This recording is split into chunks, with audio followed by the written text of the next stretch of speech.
Good morning, everybody. Pastor Nate Borman here, one of the pastors at Mount Lebanon Lutheran Church, here to share a daily devotional thought with you today from 1 Corinthians chapter 14, verse 1. I want to just read it to you now. Paul says this, he says, "Follow the way of love and eagerly desire gifts of the Spirit, especially prophecy." And over the last couple of days, we've been walking our way through 1 Corinthians chapter 12, 13, and now we're into chapter 14. And I want to help you, as I talk to you this morning, I want to help you kind of connect all the dots of 12, 13, 14. So in 1 Corinthians chapter 12, Paul is talking to the Corinthians about the body of Christ, and he's saying, hey, God put the body of Christ together in an amazing way, right? He really put the body together in an amazing way, and he gave each one of us spiritual gifts inside the church. It's an amazing thing. It's a beautiful thing. God has given each person inside the church gifts. And then in chapter 13, he says, let me show you how. And he says, let me teach you about love. And that's where yesterday we talked about love as the attitude of the heart, love as an action of our hands. And now, in 1 Corinthians chapter 14, Paul talks about, in some ways he seems to be talking about worship, but really what Paul's getting at is so gifts plus love equals, right? Chapter 14 then is really the equals, how do I actually live this out and practice this in my daily life? Gifts of the Spirit plus love that's in me and love that's action turns into this. And this is a practical application of how I do this with my fellow church members.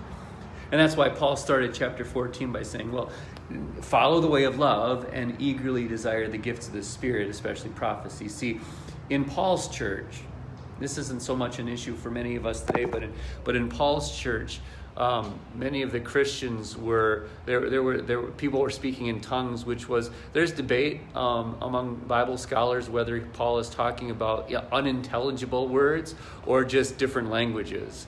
But Paul's point is still the same, whether he means by tongues unintelligible language, ecstatic speech that's only spiritual, or whether he's talking about other languages. The point is the same, that in the church, if you're speaking a language that I don't understand, what good does that do me, right?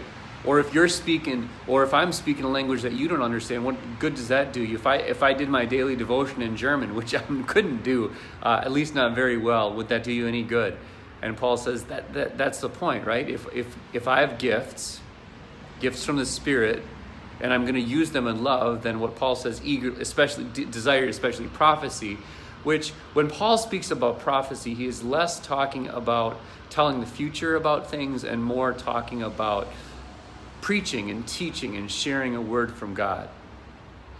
See, and what I want you to understand in a big way is that when we talk about gifts in the church, and when we talk about using those gifts in love, I want you to see that love is about other people. It is other-focused. So if I'm going to desire gifts from the Spirit, if I'm going to look for gifts from God, I want to seek gifts that it's going to be others focused. So I want a gift that's going to help you.